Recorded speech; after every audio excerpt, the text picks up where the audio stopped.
जय हिंद फ्रेंड, हिंदी और प्राइड में आप सभी का स्वागत है। फ्रेंड्स, यहाँ पे यूजीसी नेट पेपर सेकंड के तहत जो यूनिट 7 है हिंदी कहानी संबंधी यूनिट, उन पर हम चर्चा कर रहे हैं। इसके पूर्व हमने पहली कहानी राजेंद्र बाला घोष के द्वारा रचित कहानी चंद्रदेव से मेरी बातें, उस पर चर्चा की थी। और आज जो आपके पाठ्यक्रम में दुलाई वाली के द्वारा ही रचित कहानी बंग महिला के द्वारा ये जो कहानी है दुलाई वाली करके, यानी ये बंग महिला है, दुलाई वाली कहानी इनके द्वारा जो रचा गया है, उन पर चर्चा करने वाले हैं। तो देखिए, ये कहानी का प्रकाशन वर्ष हमने पहले भी बताया था 1907 ईस्वी, और ये सरस्वती पत्रिका में जो है प्रकाशित हुआ था 1907 में। इनके अलावा इनका कुंभ में छोटी बहू 1906 में, भाई बहन 1908 में, दलिया करके 1909 में, और हृदय परीक्षा जो है इनकी प्रमुख कहानियाँ रही हैं।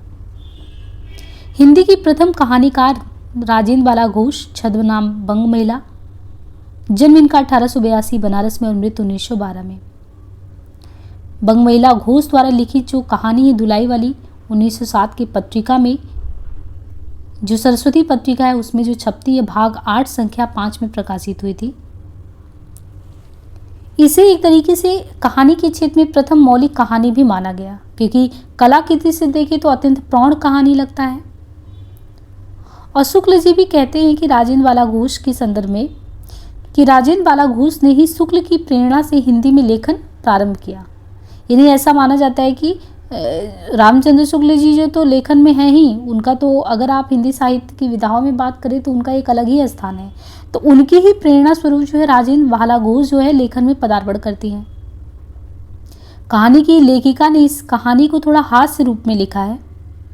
कहानी की विशेषता ये है कि आपको रचना पढ़ते हुए थोड़ा हास्य लगेगा देखने में, लेकिन हास्य सृजन के परंपरा से हटकर इसमें जो एक एक्चुअल चीज़ें होनी चाहिए, मौलिकता, कल्पनाशीलता, उसका भी आपको अनोखा वर्णन यहाँ पे देखने को मिलता है। कहानी का विषय वस्तु क्या है?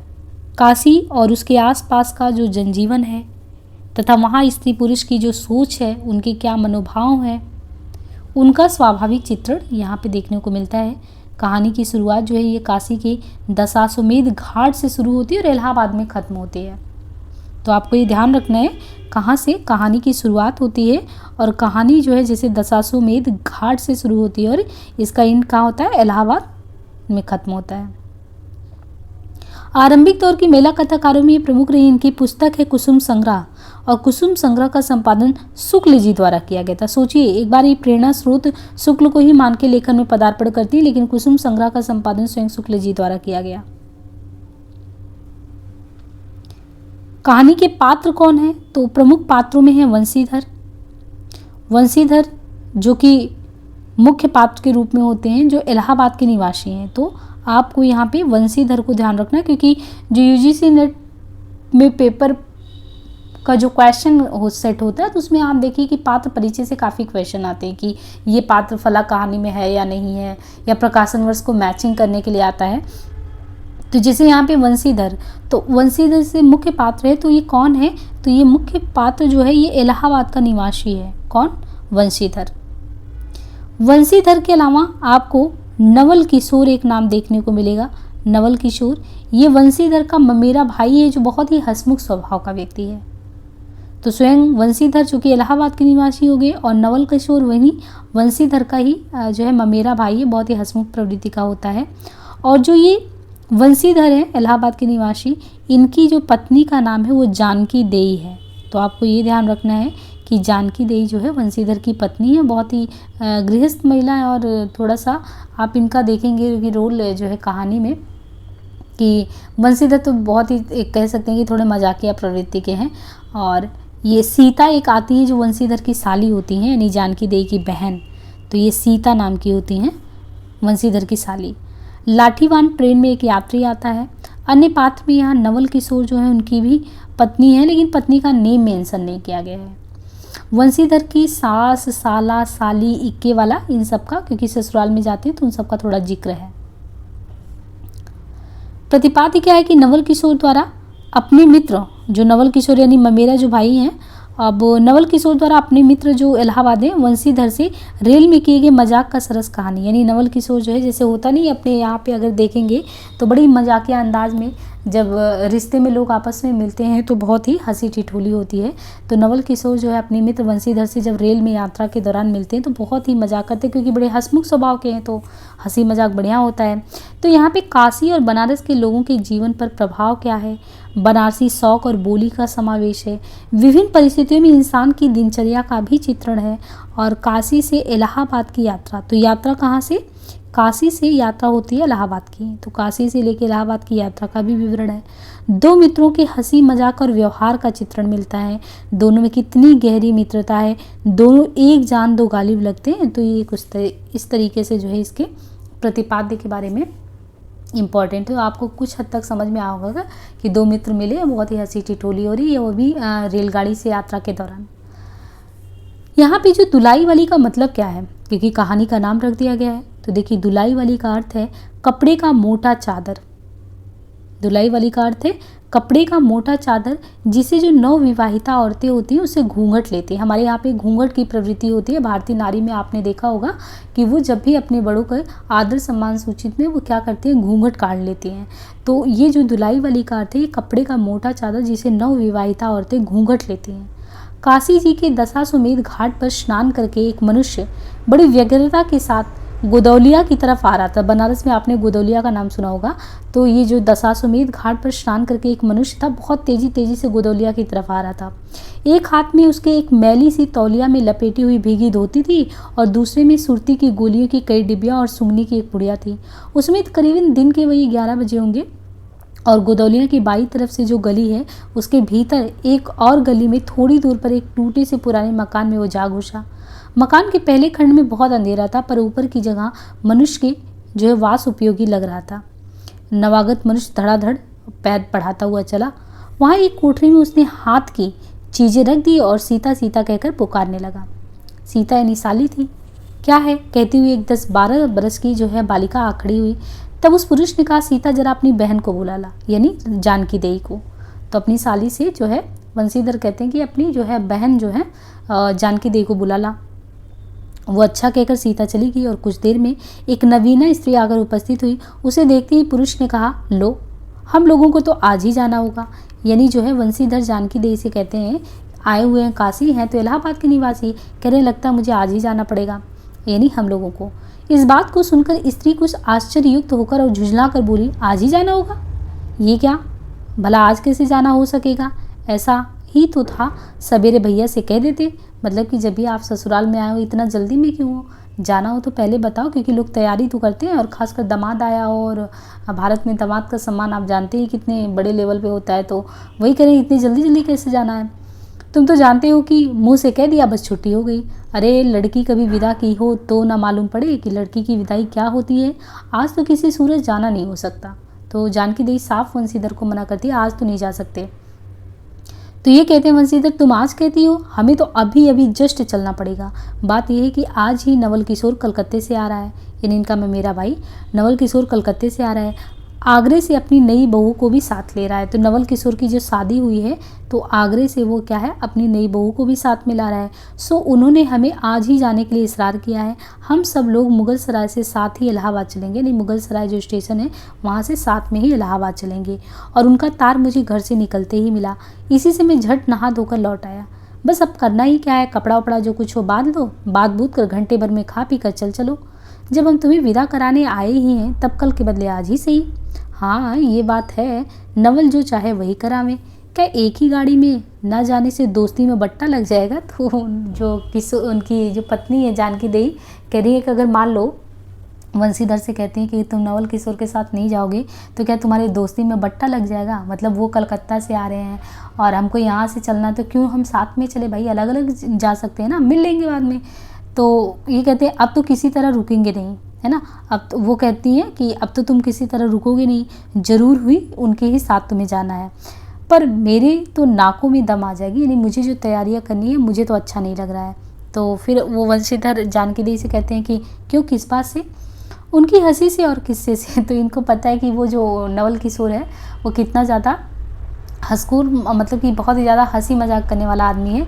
तो वही कह रही कि मेरे तो हालत ख़राब हो जाएगा उस बंदे के साथ जाने में। तो उनकी हंसी से और किस्से से, हंसी ठट्टा भी राह में अच्छी लगती है क्या? उनकी हंसी मुझे नहीं भाती।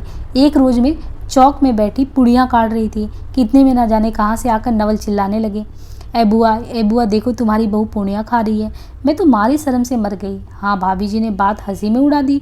वे बोली खाने पहनने के लिए तो आई ही है, पर मुझे उनकी हंसी बहुत बुरी लगी। बस इसी से तुम उनके साथ नहीं जाना चाहती? अच्छा चलो, मैं नवल से कह दूंगा कि यह बेचारी कभी रोटी तक तो खाती नहीं, पूड़ी क्यों खाने लगी।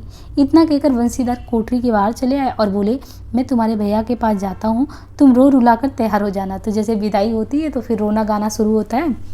कह रहे मैं तो चल रहा हूँ और तुम पीछे पीछे आना और रो धो के जो भी तुम्हारा कर्मठ है वो करके आना। इतना सुनते ही जानकी देवी की आंखें भर आई और आज से सावन की झाड़ी लग गई, यानी वो रोना ही शुरू कर दी। वंशीधर इलाहाबाद के रहने वाले हैं और बनारस में इनका ससुराल है। तो बहुत ही ध्यान से फ्रेंड्स इनको ध्यान में रखिएगा। भले ही हम थोड़े मजाकिया अंदाज में आपको पढ़ा रहे हैं, लेकिन क्वेश्चन आता है, ऐसे पूछा जा सकता है कि वंशीधर कहाँ के रहने वाले थे। तो वंशीधर कहाँ के रहने वाले हैं?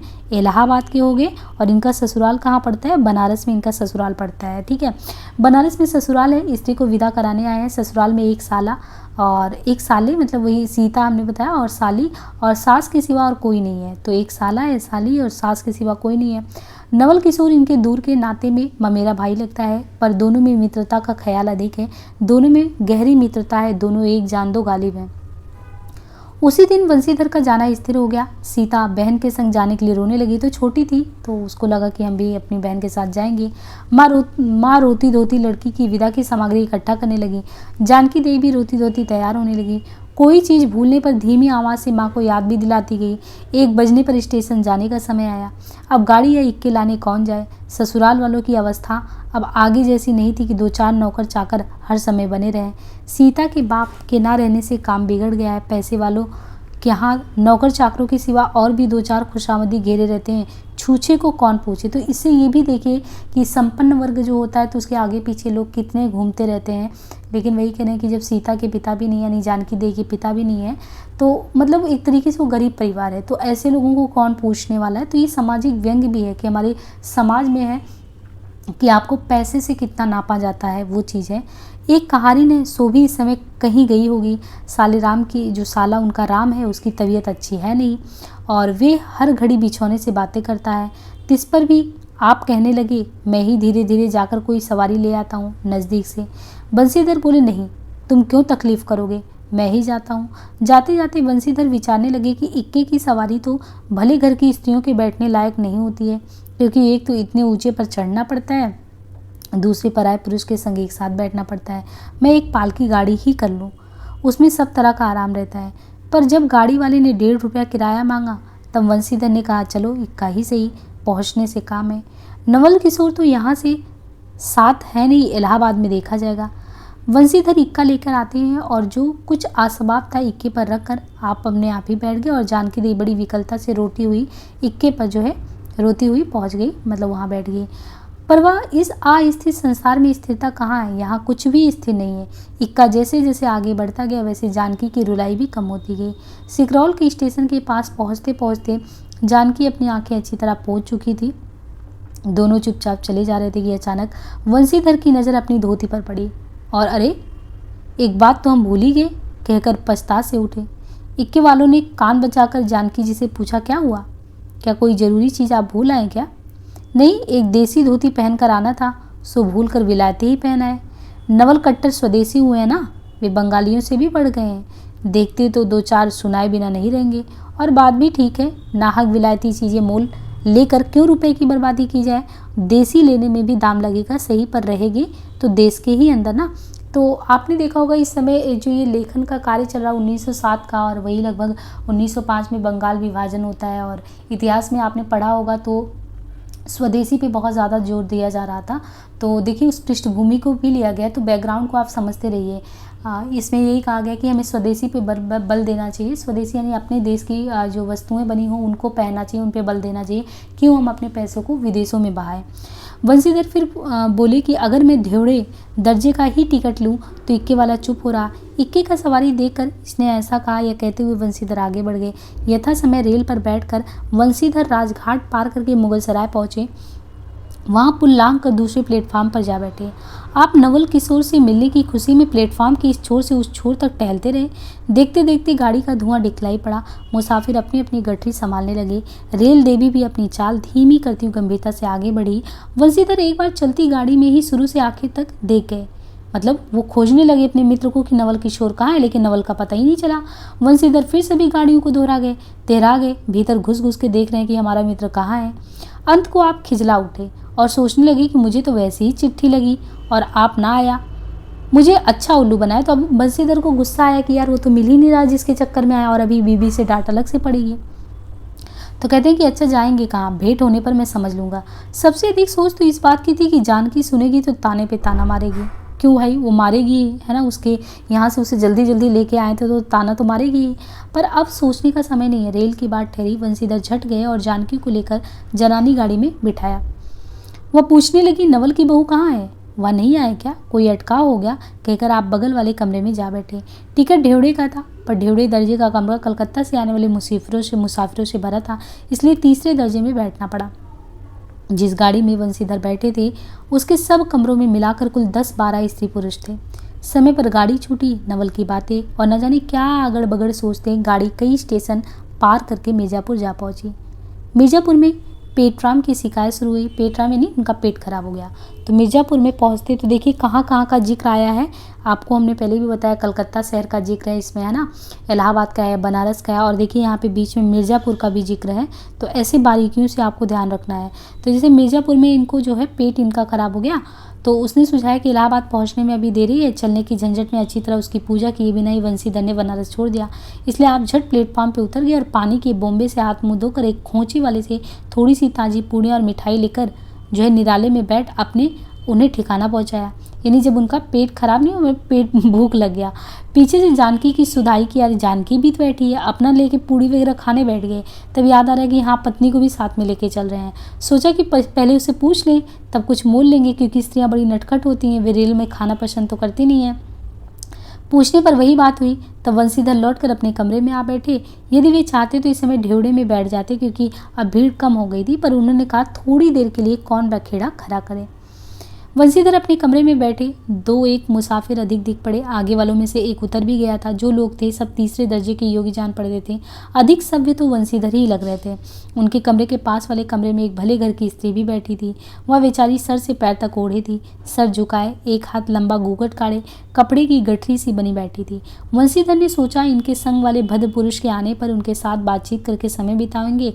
1-2 करके तीसरी घंटी बजी। तब वह स्त्री कुछ अचकचा कर थोड़ा सा मुंह खोल जंगले से बाहर देखने लगी। तो बंशीधर को लगा कोई बगल में बैठा है, इसकी स्त्री बैठी है तो साथ में पति भी होगा, लेकिन पता लगा वो तो अकेली ही थी। जो ही गाड़ी छूटी वह मानो कांप सी उठी। रेल का देना लेना तो हो ही गया था, जब उसको किसी की क्या परवाह। वह अपनी स्वाभाविक गति से रेल चलने लगा। प्लेटफॉर्म पर भीड़ भी नहीं थी, केवल 2-4 आदमी रेल की अंतिम विदाई तक खड़े थे। जब तक स्टेशन दिखलाई दिया तब तक वह बेचारी बाहर ही देखती रही। फिर अस्पष्ट स्वर में वो रोने लगी। उस कमरे में 3-4 प्रौढ़ ग्रामीण स्त्रियां भी थीं। एक जो उसके पास ही थी कहने लगी, अरे इनकर मनई तो नहीं आयलन हो, देखो रोवल कर था नहीं। यानी जब आपस में स्त्रियां बात करने लगी कि लगता है ये स्त्री तो जो इनके पति हैं पीछे ही छूट गए। दूसरी करे कि अरे दूसर गाड़ी में बैठ गए होंगे। पहली करे दुर्बौ रही, इस जनानी गाड़ी थोड़े है कि यहाँ बैठेंगे। फिर दूसरी करे अरे तो वो भूल गए होंगे, कहकर दूसरी भद्र महिला से पूछने लगी, कौन गांव से उतरबो, यानी कौन गांव में उतरना है आपको बेटा, मिर्जापुर में चढ़ी हो। तो इसके जवाब में उसने जो कहा वो नहीं सुन पाई। तब पहली बोली, हट हम पूछते हैं, मतलब कि हट हम पूछ ला कहाँ उतरो, आए इलाहाबाद में। दूसरी कहती है इलाहाबाद कौन गांव हो भैया। पहले अरे नहीं जन लूँ। दूसरी फिर कहती है कि भला पाएगो जी काहे ना जानित, ले को है कि नहीं तोरे पंच के धर्म से चार दी। तो ये सब आपस में वो जो है बात करती हैं। अब ये इस तरीके से चलता रहता है और काफ़ी जो है एकदम खींच उसको मचती है कि अब क्या करें। इस तरह उनके बेसिरे पैर की बात सुनते सुनते बंशीधर को ऊब आ जाती है। तब वे उन स्त्रियों से कहने लगे, तुम तो नाहक उन्हें और भी डरा रही हो, जरूर ये इलाहाबाद तार गया होगा और दूसरी गाड़ी से वे भी वहाँ पहुँच जाएंगे। मैं भी इलाहाबाद ही जा रहा हूँ, मेरे संग भी स्त्रियाँ हैं। जो ऐसा ही है तो दूसरी गाड़ी के आने तक मैं स्टेशन ही पर ठहरा रहूँगा। तुम लोगों में से यदि कोई प्रयाग उतरे तो थोड़ी देर के लिए स्टेशन पर ठहर जाना। इनको अकेला छोड़ देना उचित नहीं। यदि पता मालूम हो जाएगा तो मैं इनके ठहरने के स्थान पर भी पहुंचा दूंगा। वंशीधर की इन बातों से उन स्त्रियों की वाक धारा दूसरी ओर बह चली। हाँ, ये बात तो आप भली कही, नाही भैया, हम पंच कही कहू से कुछ नहीं। अरे एक के एक करत न बाय, दुनिया चलत कैसे बाय, इत्यादि ज्ञाननाथ। यानी जैसे होता नहीं कि आप उसकी मदद कर रहे हैं तो फिर वो लोग ज्ञान बघारने लगे, अरे बहुत बढ़िया काम कर रहे हो। कोई कोई तो उस बेचारी को सहारा भी दिखाने लगा, कोई कोई नाराज हुए, कोई सो मैं नहीं बतला सकती। उस गाड़ी में जितने प्रकार के मनुष्य थे सभी ने इस विषय में कुछ न कुछ कह डाला। पिछले कमरे में केवल एक स्त्री जो फारसी सी छींट की धुलाई ओढ़े अकेले बैठी थी, कुछ नहीं बोली। कभी कभी घूंघट के भीतर से एक आंख निकालकर वंशीधर की ओर ताक देती थी और सामना हो जाने पर फिर मुंह फेर लेती थी। वंशीधर सोचने लगी कि ये क्या बात है, देखने में तो यह भले घर की मालूम होती है पर आचरण इसका बहुत खराब है। अब इनके दोस्त देखिए इनसे मजाक कैसे करते हैं। उसी वाले डिब्बे में वो मजाक में क्या है, पहन के ऐसे बैठे हैं कि जैसे लग रहा कोई लेडीज बैठी है। अब गाड़ी इलाहाबाद के पास पहुंचने की हुई। वंशीधर उस स्त्री को धीरज दिलाकर आकाश पाताल सोचने लगे कि क्या करें इसके बारे में। ये तार में जो है कोई खबर नहीं आई होगी तो दूसरी गाड़ी तक स्टेशन पर ही ठहरना पड़ेगा, और जो उससे भी कुछ नहीं आया होगा तो मैं क्या करूँगा, है ना। जिम्मेदारी तो ले ली थी और निभाना भी पड़ता। तो जो हो, गाड़ी नैनी से छूट गई। अब साथ की उन अशिक्षिता स्त्रियों ने फिर मुंह खोला, कहा भैया जो केहू के बिना टिकट के आवत होए तो ओकर का सजा होला, यानी जो भी टिकट से नहीं आता उसको तो सजा मिलती है। तो ये लोग आपस में सब लोग फुसफुसा रहे हैं। इसकी बात पर वंशीधर क्रोध से लाल हो गए, यानी वो लोग खूब जो है मतलब उन पे भी वो तंज कस रही हैं, सब कह रही हैं। उस समय तो वो चुप रहे, पर जब इलाहाबाद उतरे तो वंशीधर से बदला लिए बिना नहीं रहते। वंशीधर इलाहाबाद में उतरे, एक बुढ़िया को भी वहीं उतरना था। उससे उन्होंने कहा कि उनको भी अपने संग उतार ले, यानी उस लेडीज को। फिर उस बुढ़िया को उस स्त्री के पास बिठाकर अपनी पत्नी जानकी को उतारने गए। जानकी से सब हाल कहने पर वो बोली, अरे जाने भी दो, किस बखेड़े में तुम पड़ जाते हो। पर वंशीधर ने नहीं माना। जानकी को और उस भद्र महिला को एक ठिकाने पर बिठाकर स्टेशन के पास स्टेशन मास्टर के पास गए। वंशीधर के जाते ही वह बुढ़िया जिसे उन्होंने रखवाली के लिए छोड़ा था किसी बहाने से वो निकल पड़ी। अब तो वंशीधर बड़े असमंजस में पड़े। टिकट के लिए बखेड़ा होगा क्योंकि वह स्त्री बिना टिकट के है। लौट कर आए तो किसी को नहीं पाया।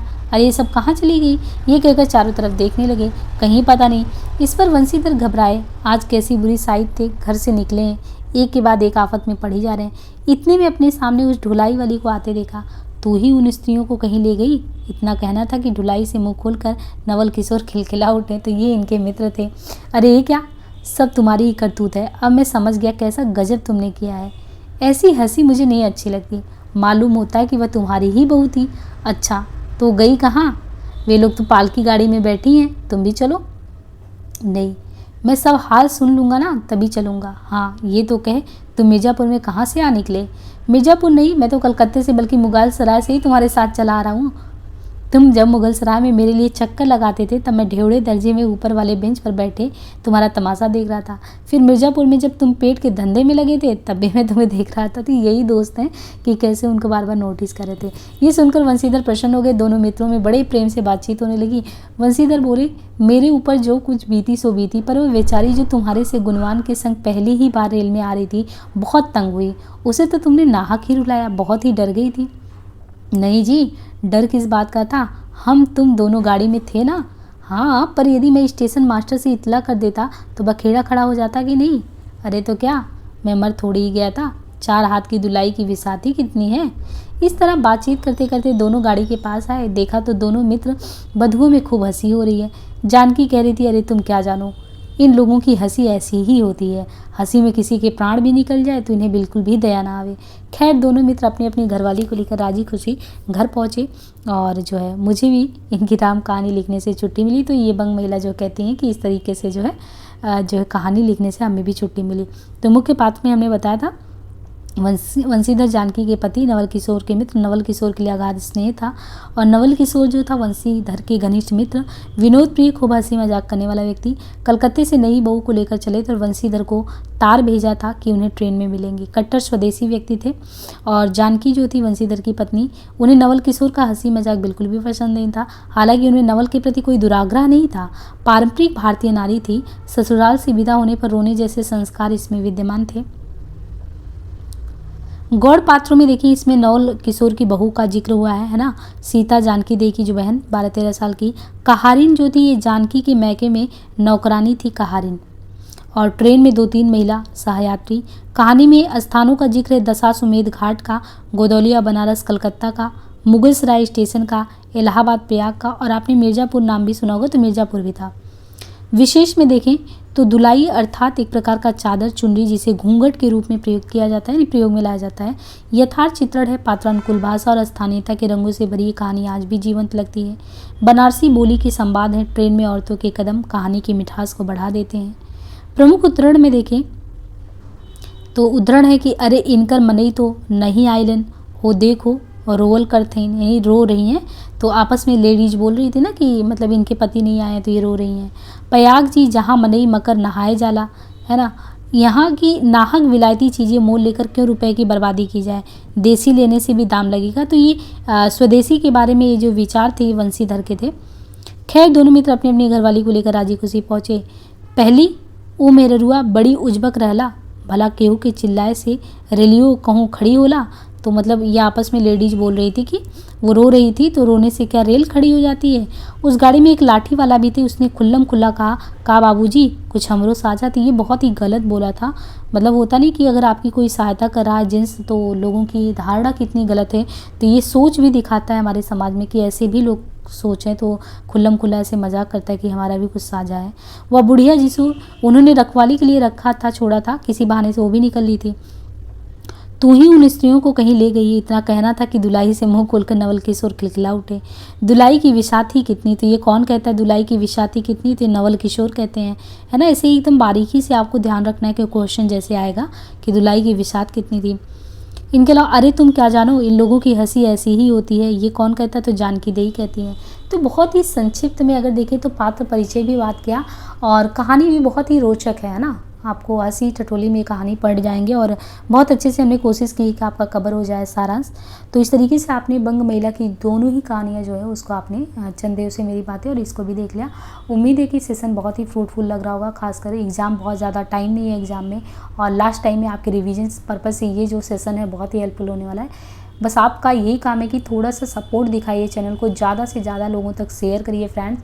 और डिस्क्रिप्शन में लिंक प्रोवाइड किया गया है टेलीग्राम का, वहाँ से टेलीग्राम से कनेक्ट हो जाओ और बराबर अपडेट के लिए जो है वहाँ पे बने रहे। और जो भी आपकी क्वेरी हो कुछ भी हो तो आप कमेंट में ज़रूर पिन करें। आज के लिए इतना ही, धन्यवाद।